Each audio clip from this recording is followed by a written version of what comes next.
오늘은 복음에 대한, 복음의 원리에 대한 말씀을 마지막으로 이렇게 마치는 시간입니다.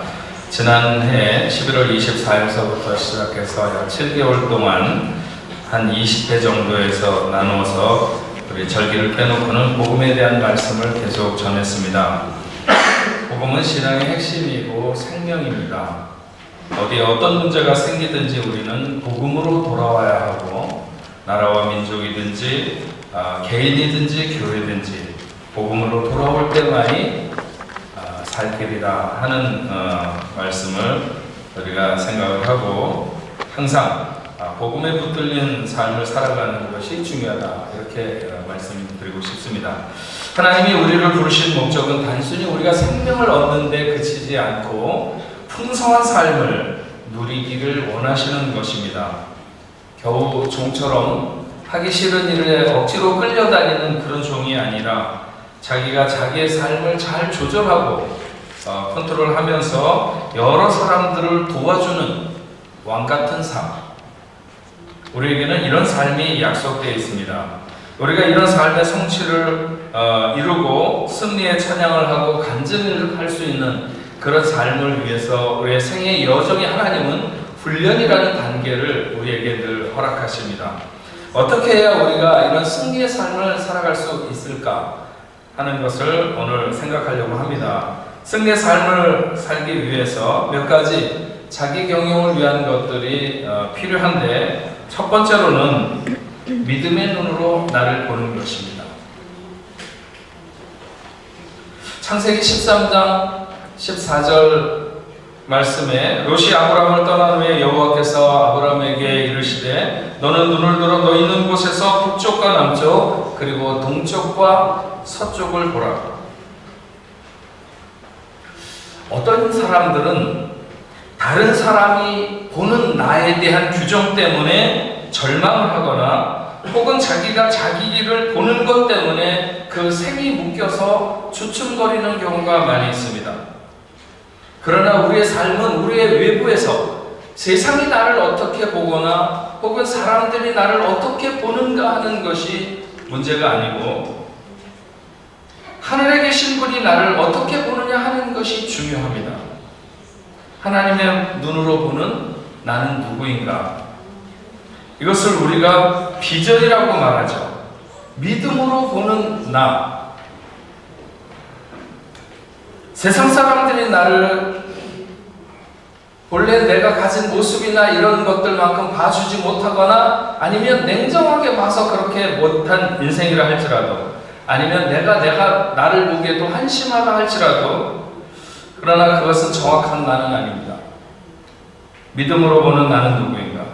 우리는 기도하면서 하나님이 부르신 하나님의 비전에 대해서 우리가 볼 수 있어야 됩니다.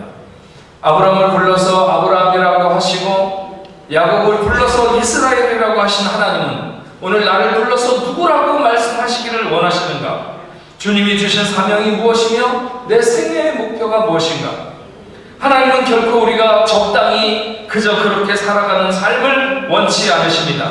그분은 내게 큰 꿈이 있고 단단한 꿈이 있으며 풍성하고 아름다운 꿈을 가지고 계십니다. 나라와 민족을 위해서든지 아니면 세계의 열방을 위해서든지, 이 시대 혹은 이 시대 속에 세운 교회를 위해서든지, 우리가 잘 먹고 잘 사는 것으로 멈추지 않고 혹은 남들에게 돋보이는 것으로 끝나지 아니하는 하나님의 비전, 믿음의 선진들이 늘 꿈꾸며 그렇게 이루기를 원해왔던 그 나라와 그의 삶, 그의 뜻을 구하는 삶, 이런 삶에 대한 열망에 붙들려서 우리는 오늘을 살아가야 되는 것입니다. 그래서 여러분들이 교회에서 무엇을 맡았든지 아니면 어떤 일을 이루고 싶든지 가장 이상적이고 완성도 높은 꿈을 꾸며 그것을 믿음으로 바라봐야 될 줄로 믿습니다. 하나님은 바로 그런 일들을 여러분들을 통해서 이루시기를 원하시고 또 그렇게 이루어 가실 것입니다. 믿음의 눈으로 나를 보는 것, 믿음의 눈으로 나를 보기 전까지는 나를 정확하게 보는 것이 아닙니다. 믿음의 눈으로 나를 바라보아야 하며 볼 수 있어야 됩니다. 그래야만이 우리는 승리의 삶을 살 수 있을 줄로 믿습니다. 두 번째로는 감정을 조절하는 것입니다. 데살로니가전서 5장 16절에서 19절 말씀에 보면 항상 기뻐하라, 쉬지 말고 기도하라, 범사에 감사하라, 이것이 그리스도 예수 안에서 너희를 향하신 하나님의 뜻이니라. 항상 기뻐하고 쉬지 않고 기도하며 범사에 감사한다고 하는 것은 그 사람 안에서 감정의 조절이 잘 이루어진다는 것입니다. 우리가 상한 감정에 불들릴 때 정말 그렇게 그 상한 감정과 더불어서 침몰하는 배처럼 그렇게 가라앉아야 하는가? 내가 화를 내고 있는 일이 정말 나로 하여금 그렇게 화를 내게 하는 일이 분명한가? 감정을 조절하지 못해서 우리는 그리스도인의 승리의 삶을 날려버리는 경우들이 너무 많습니다. 내가 누구이며 내가 어떤 삶을 살아야 되는 그 거룩하고 존귀한 존재인데 이렇게 감정을 조절하지 못하고 늘 분노에 붙들리며 또 자기 연민에 빠져드는가? 우리는 감정으로 인해서 하나님의 그 섬세하심을 충분히 느끼게 되고 또 감정이 있기 때문에 하나님 앞에 우리의 마음을 쏟아놓을 수 있습니다. 그러나 그 감정은 사단이 가장 충동하기 좋은 좌소라는 사실을 우리가 잊어서는 안 됩니다. 감정을 잘 조절하지 못하는 사람은 늘 사단의 올무에 걸리기가 쉽고 악한 감정일수록 그것이 증폭되는 것이 크며 또 사나워지는 것입니다. 여러분, 항상 기뻐하라, 쉬지 말고 기도하라, 범사에 감사하라는 말씀은 상당히 의도적인 행동을 요구하는 것입니다. 그냥 상황에 따라서 마음이 흘러가는 대로, 감정이 가는 대로 두면 결코 그렇게 될 수가 없습니다. 기쁘지 않은 요소가 있어도, 아니 슬퍼할 수밖에 없는 요소가 있어도, 바쁘고 분주해서 도저히 기도의 시간을 낼 수 없어도, 모든 조건이 할 만하지 못해도 감사라고 하는 것입니다. 이것이 우리를 향하신 하나님 아버지의 뜻이라고 하는 것입니다. 의도적으로 행하는 가운데, 의도적으로 그렇게 나가려고 노력하는 가운데에서 우리의 감정이 조절되고 하나님의 뜻을 이루게 된다는 사실입니다.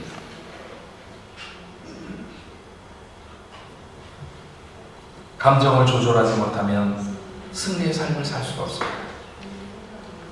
저는 평생의 목사로 살아가면서 내가 목사가 되는 데 있어서 무슨 강도사고시를 본다든지 아니면 그 이후에 차례대로 이렇게 목사가 되어가는 그 어떤 것보다 늘 매일의 삶에서 이 감정을 조절한다는 것이 어렵습니다.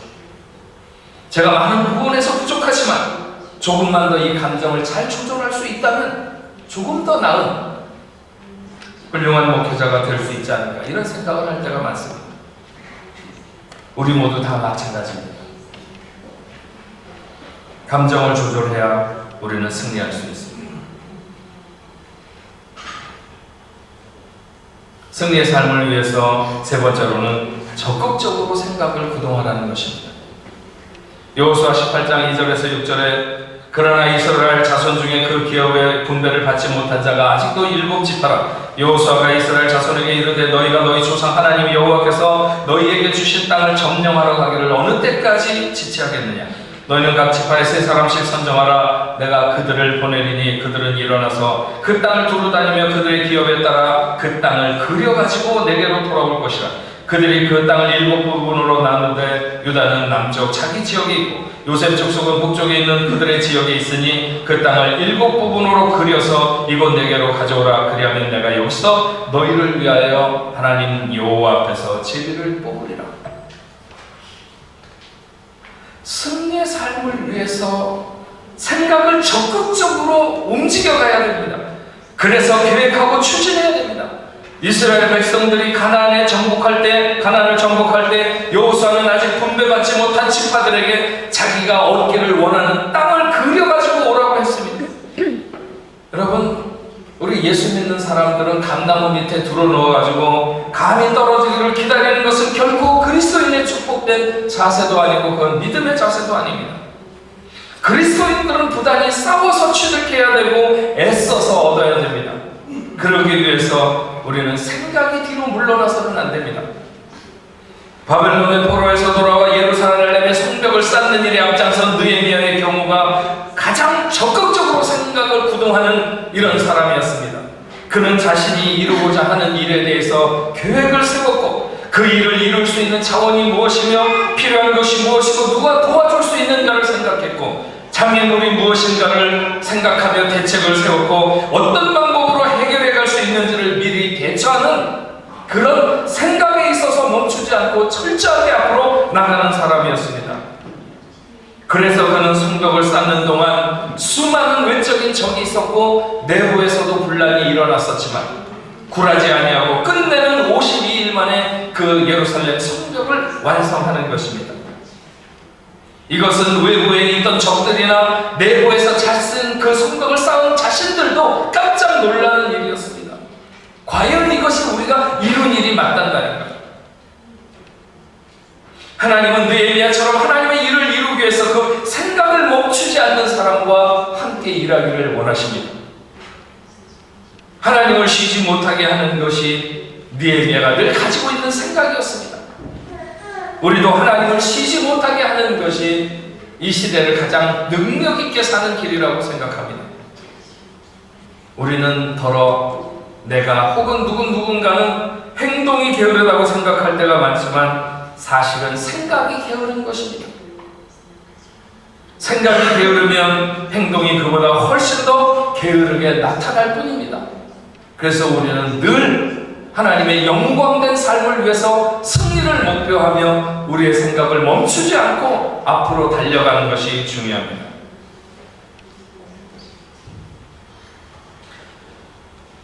네 번째, 승리의 삶을 위해서는 부정적인 언어를 버려야 됩니다.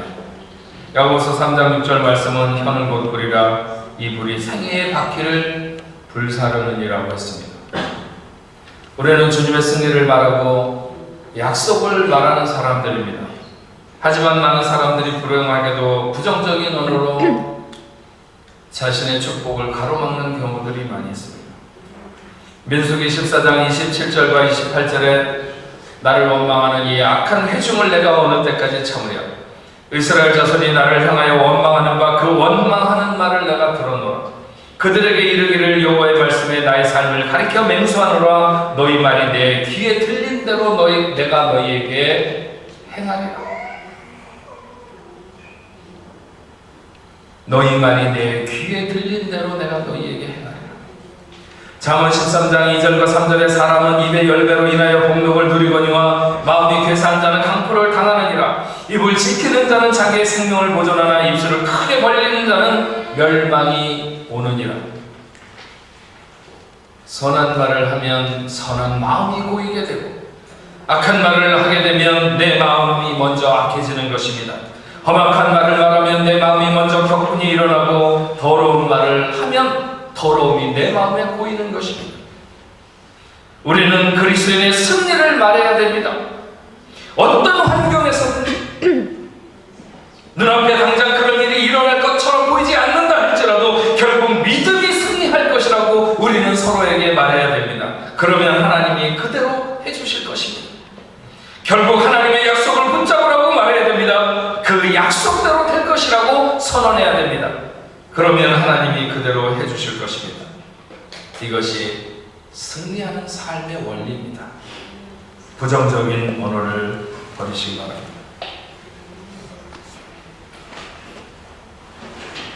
가정사역연구소의 통계에 의하면 자녀들이 부모에게 가장 듣고 싶은 말,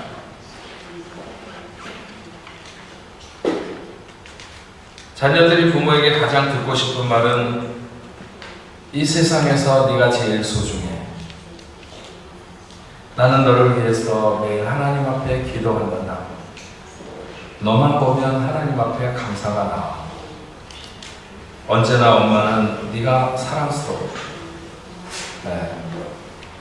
옆에 자식들이 있는 분들은 한번 해보실래요? 지금? 이 세상에서 네가 제일 소중해. 한번 해보세요.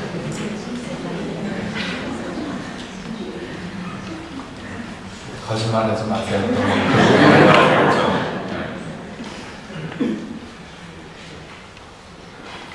자녀들이 가장 듣고 싶지 않는 말. 네가 잘하는 게 뭐가 있냐? 너만 보면 지겹다. 마음에 드는 구석이 한 곳이라도 있어야 되지 않겠냐? 넌 내 인생에 도움이 안 돼. 정말 이렇게 말하는 사람이 있습니까? 부모가 자녀로부터 상처받는 말도 있어요. 아빠, 엄마가 나한테 해준 게 뭐가 있어요? 네. 젊은 날에는 이런 마음들이 불쑥불쑥 올라왔었던 것 같아요. 엄마, 아빠 때문에 창피해 죽겠어요.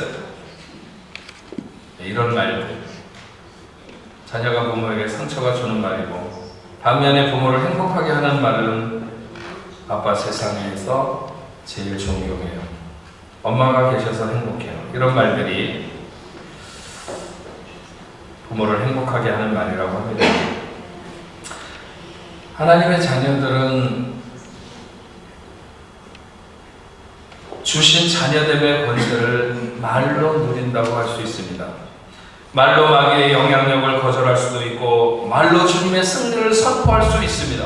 말로 귀신을 불러들이기도 하고, 말로 내 안에 머물고 있는 부정적인 영향력을 뽑아내기도 합니다. 하나님께서 말씀으로 세상을 창조하셨듯이 그리스도인들은 말로 세상을 정복하고 다스릴 수 있습니다. 이런 권세가 오늘 우리들에게 주어진 것을 알아야 됩니다. 그러므로 우리가 부정적인 말을 함으로 우리의 능력을 소멸하고 그리스도인으로 권세 있음을 나타낼 수 있는 것을 다 없애버리는 이런 것을 우리가 극히 유의해야 됩니다. 부정적인 언어를 버려야 우리는 승리의 삶을 살 수 있습니다. 다섯 번째로, 하나님께 적극적으로 나가는 행동이 필요하다. 야고보서 4장 7절 말씀에 그런즉 너희는 하나님께 순복할지어다 마귀를 대적하라 그러면 너희를 피하리라. 하나님께 대하여는 이해하고 또 믿음을 갖고 순종하고 마귀는 대적하라고 하는 것입니다. 늘 하나님을 찬양하고 승리를 선포하고 말씀을 나누며 간증하라는 것이죠. 하나님과의 그리고 이웃과의 교통이 끊어지면 신앙은 화석화되게 되어 있습니다. 예배에 적극적으로 참여하고 소그룹 모임에도 열심히 나서며 깨달은 말씀이나 주신 감동을 소홀하게 생각하지 말고 성실하게 그 말씀을 적용하면서 살려고 노력해야 됩니다. 그래서 그 말씀이 내게 습관이 될 때까지 행동하고 반복해서 훈련하는 것이 중요합니다. 누가복음 22장 39절에 예수께서 나아가 습관을 따라 감람산에 가심에 제자들도 따라갔더니라고 했습니다. 주님은 습관처럼 나가서 기도하셨습니다. 우리가 순종하고 선한 행동으로 하나님의 뜻에 반응하는 것이 우리의 생활을 지배할 수 있도록, 내 생활의 습관이 되고 그리고 더 나아가서 인격이 될 수 있도록, 특히나 기도 생활하는 것, 예배 생활하는 것, 이런 것들이 우리에게 그렇게 정말 무슨 일이 있어도 이대로 행하기를 이렇게 그 몸에 밴 이렇게 되도록 해야 된다는 것이죠. 보다 하나님의 뜻을 쫓아서 적극적으로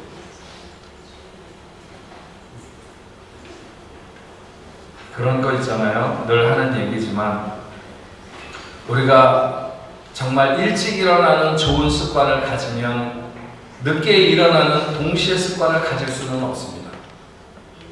그러므로 우리는 늘 항상 행동에 있어서 하나님이 원하시는 쪽으로 우리를 길들이도록 해야 됩니다.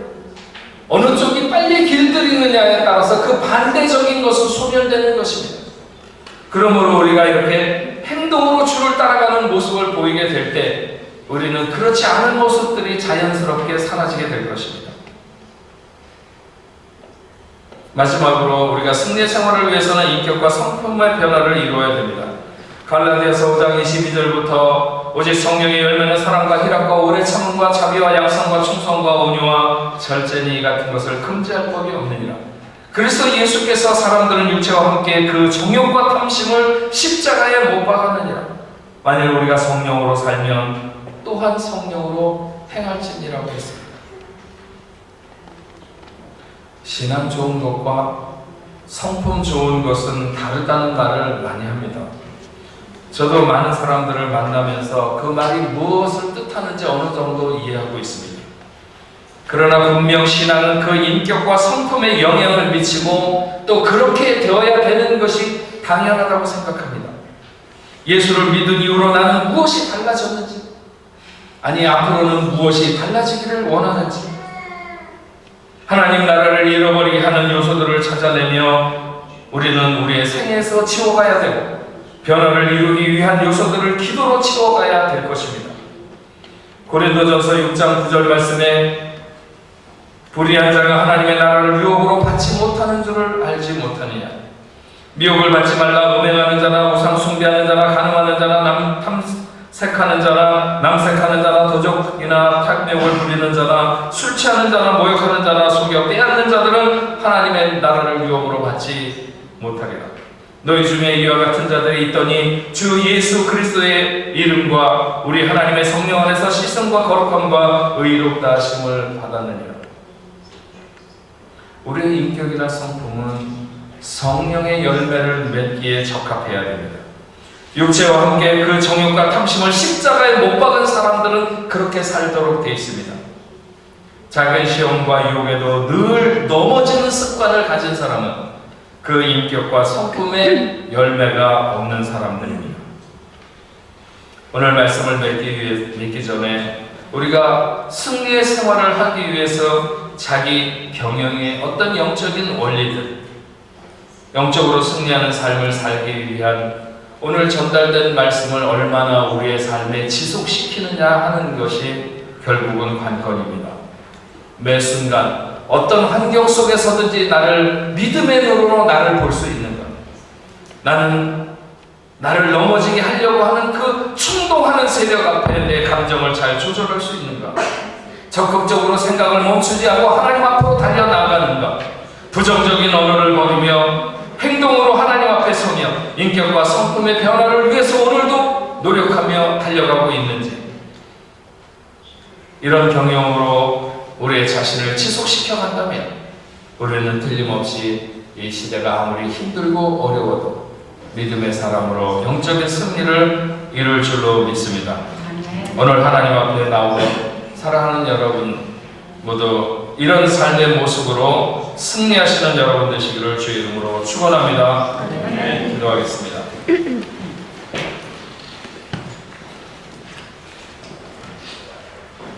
주신 하나님, 우리가 지난 한 7개월 동안 복음에 대한 말씀을 계속해서 들었습니다. 복음만이 우리의 힘이고 능력인 것을 고백하며 언제 어디에서 길이 잘못되었든지 우리가 복음으로 돌아오면 모든 것이 다 온전히 회복될 줄로 믿습니다. 평생에 살아가면서 이 복음이 내 삶을 인도하며 또 복음을 따라 행하는 저희들 될 수 있도록 주님 축복하여 주옵소서. 오늘 말씀은 우리가 영적인 삶의 승리를 위해서 어떤 원칙들을 내 삶에 적용하며 살아가야 되는지에 대해서 말씀에 비추어서 생각했습니다. 우리는 정말 예수 한 분 그리스도를 통해서 생명의 왕노로 타도록 하기 위해 은혜로 부름받은 자들입니다. 하나님, 이런 삶을 살기 위해서 내게 적용해야 되는 귀한 말씀들을 다시 한번 새기고 끝까지 이런 원칙들을 지켜 살아가게 될 때 하나님 이 땅에서 승리하며 영광에서 영광에 이르는 하나님의 존귀한 삶을 살아갈 줄로 믿습니다. 오늘 하나님 앞에 나와 예배한 당신의 사랑하는 귀한 자녀들이 이렇게 살아가 하나님의 마음을 시원하게 하며 하나님의 뜻을 이룰 수 있는 귀한 자녀들 다 되도록 함께하여 주옵소서. 예수님의 이름으로 기도합니다. 아멘.